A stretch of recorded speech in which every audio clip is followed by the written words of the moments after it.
Hey, what's happening? Jeff Pish here, back for another beat of the week. Today, we're getting super funky. At least I feel like it's super funky. It's a groove I get into in some of the faster, more vibey tunes. If I'm on a live situation, um, it's got a lot of ghosties in there. Uh, Again, it keeps motion going and keeps that fullness and really fills out the space. If you get too fast with it, it does feel a little too busy. But we're gonna work on finding that sweet spot, what tempos it kind of sits at. Once we kind of learn it. As usual, before we get started, please do hit that like button for me. That'd be great. And if you are not subscribed yet, please do subscribe to the channel. It's super cool when I see little subscription things pop in. It's awesome, and I truly appreciate you. So let's get to it. As you can see on the page, there's a lot going on here. It's a 2-bar phrase. So we're 4/4. We're looking at 2 measures.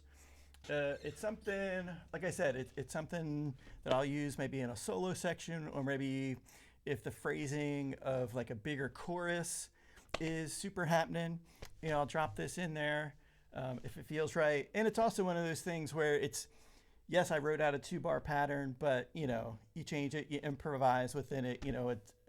My whole thing when I'm playing live is I'm constantly improvising. Even if there's a set kind of groove that I'm hearing in my head, I'm improvising in there and changing different things up to catch some different things that help the overall picture and what the band's got going on. So let's check out the technical aspects of this first. As usual, we'll start with the kick drum. So let's look at the kick drum pattern. I'm going to go ahead and put the hi-hat on the quarter notes just so we can kind of feel where that time is. And I got my trusty click here. We're starting nice and slow. We're at 82 BPM to learn this together. And let's get to it. So kick drum, 1, and 3, and 1, and 2, and 3, and 4, and. All right, let's try it out.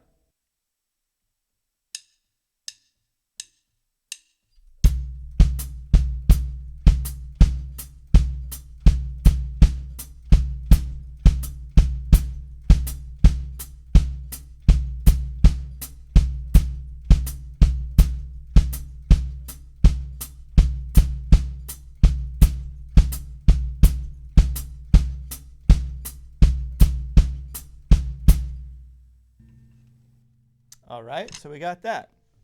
Easy enough. It's not crazy. I've talked before about, especially uhs and e's. We don't have any e's on the kick drum this time, but those counts, just making sure there's enough space in there. We're keeping the air between the notes, as it will. And that really, really helps your feel out.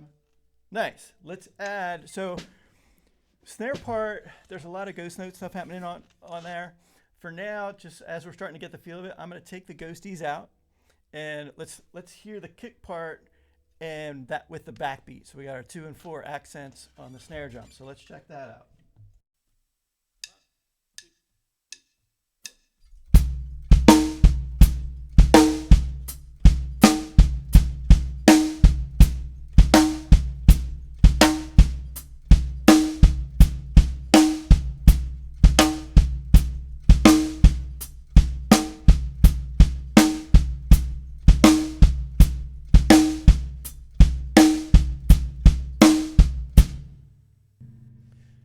So you can even hear there, I rushed a couple little ones. Yeah, just a touch. We're staying in time, but just the beat integrity, the note rhythmic interpretation integrity pushed out just a touch.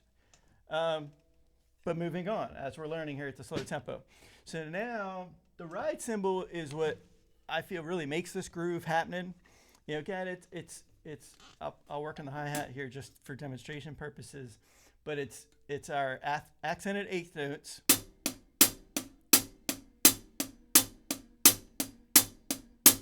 And on the ride, we're putting those accents on the bell. Now, what gets it a little funkified in my mind and just feels really nice is the and of 3 of the first bar of the phrase. You can see there, 3 and 4 and. So 1 and 2 and 3 and a 4 and 1 and 2, 3, 4.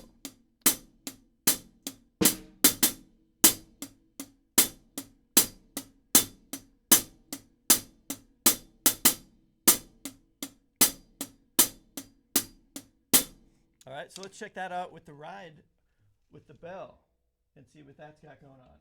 Again, it's all about finding different sound sources to experiment, and I like just trying to find these interesting little rhythms that we can kind of drop in there.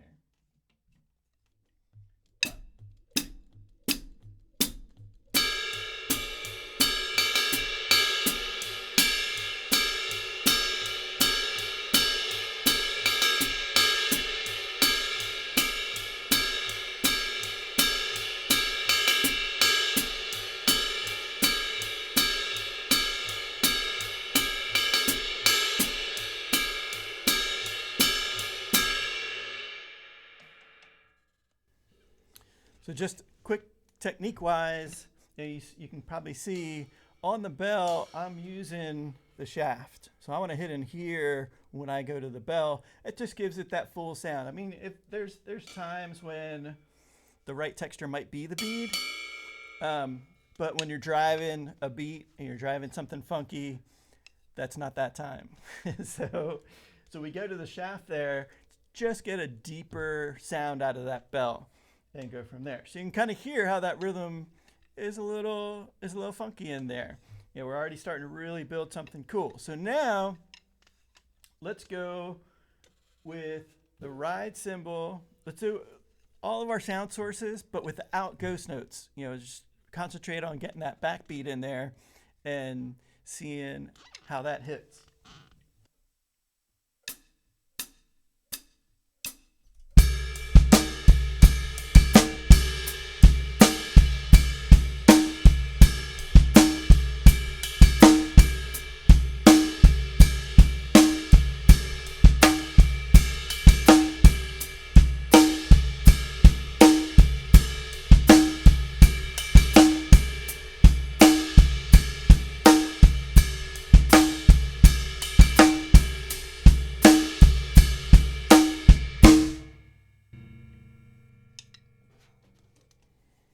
And there it is. So that's the foundation of this groove, of these 2 bars.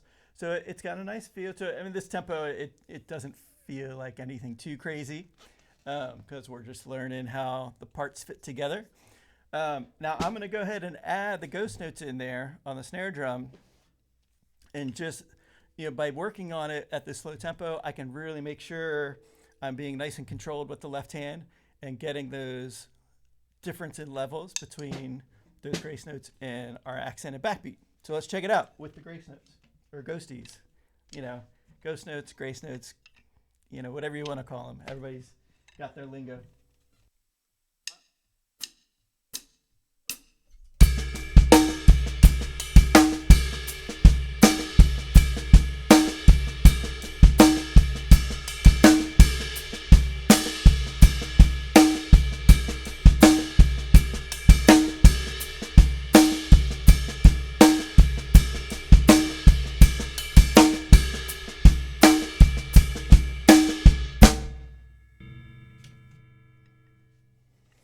And that's the whole thing. So that's the whole 2-bar phrase. Now, naturally, the next step, let's kick it up a little bit. Let's bump it up to, so we're at 82 now. Let's go up to 102, see what that feels like.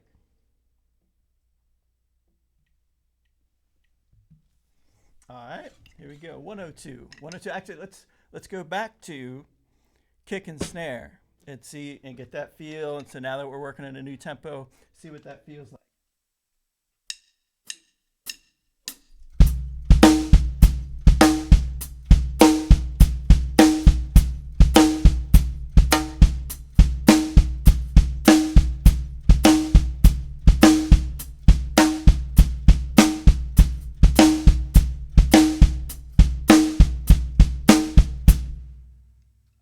Now we got our tempo. Now we're starting to happen a little bit. So here's all the pieces together so you can check that out.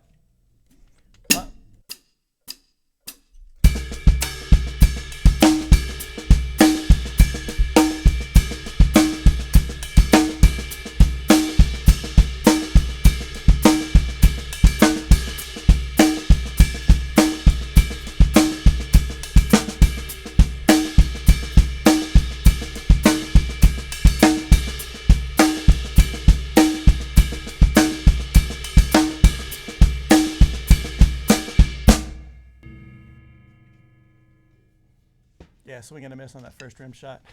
Anyway, so there's the idea. So now I can already feel myself wanting to push a little bit more, just because now we're in that mid-tempo range where it just kind of it doesn't quite sit as nice. So for me, and again, this is all my personal experience. For me, it doesn't sit really nice in that tempo. Because obviously I'm already starting to push out because I know what this groove does. So now let's go ahead and bump it up. We're going to go to 132.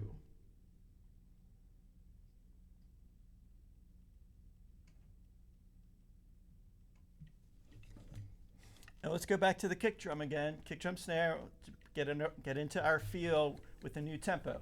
1, 2.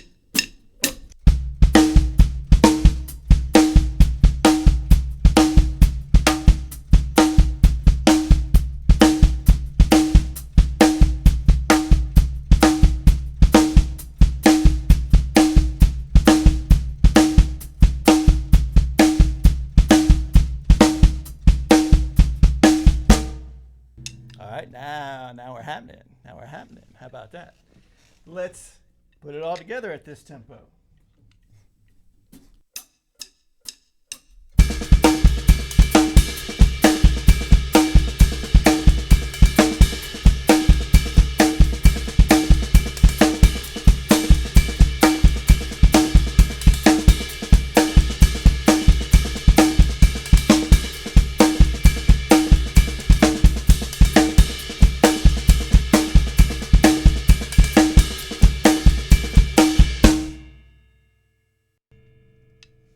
Yeah, that time I already wanted to improvise in there. So at any rate, I feel like it feels really nice at this tempo. This 132 is just a nice rounded space for this particular groove to sit. Again, you can push it faster, you can go slower, and find that sweet spot that feels good to you. Like I feel like feel is kind of one of those things that everyone has a different feel for, as they say. So what feels great to one person may feel terrible to somebody else. I mean, a majority of the time, it's probably pretty close. If something has a nice feel to it, people get it. And if you see heads moving, you're getting it right. That's how I gauge it. If I'm playing, when I play live, if I see people moving, even if it's somebody, at a table or sitting at the bar, if they're doing a little bit of this, I know I'm doing some things correctly, and we're doing things correctly as a band to give them a good experience and give them a nice feel that evening. So now I'm going to bump up one more tempo. We're going to go quicker, which is going to feel a little bit too edgy, in my opinion. But we'll get it going, and we're going to crank it up to 150 and see what happens here.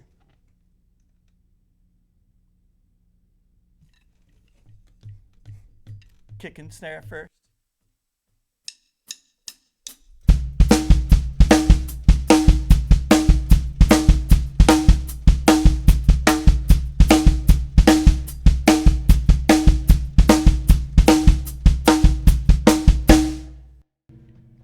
All right, grooving.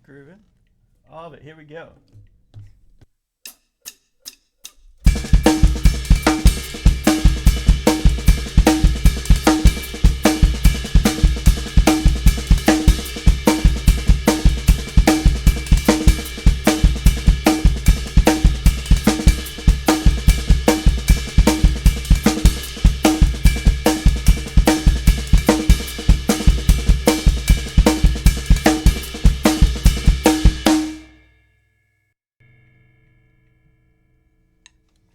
And there it is. So it's a nice funky 2-bar phrase. Like I said, I use it, when the dynamics of the band are starting to really open up and get bigger, like in a solo section, or if there's like a big chorus, in that funky, kind of vibe. And it really starts to push and force people, when you start to get edgy like that and you're driving that quarter note, accented quarter note off a bell, I feel like it really, with those higher frequencies that come out of the bell versus, the regular part of the ride, those higher frequencies, really hit people, that really get through. So now we're driving the high frequencies here, we're driving the high frequencies off the snare drum they have no choice, you know. And then, you know, our kick drums down here, our high pitches are up here. So we have this big area of frequencies that are just coming at you, you know, the lows and the highs. And, you know, and that's, you know, one of those audio things that I feel like forces people to move, you know, and gets that groove thing happening. So at any rate, there's our beat of the week, super funky 2-bar phrase. Mess around with it. Again, drop me a comment if you have any questions about it or how I do it, or what your successes are with it and different things. And as always, you know, improvise around it. You know, take that phrase, you know, maybe change up what the hi-hat does. You know, if it's really happening and I feel like overplaying, you know, I'll do some hi-hat splash stuff over there, so we can get into some of that.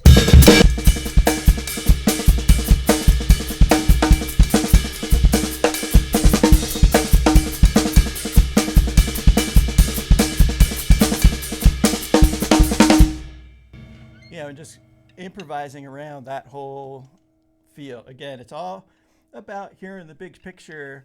You know, everything that you know, 90% of what I do and what I talk about is based on my experiences in the live situations. You know, I'm gigging every weekend. So these are the kind of, you know, some approaches that I take and some rhythms, beats, if you will, that I like to use. So thanks for hanging out. I hope you dig it. Again, hit that like button if you would, and smash the subscribe. That would be awesome. And I hope you're having a fantastic day. And I will catch you on the next one.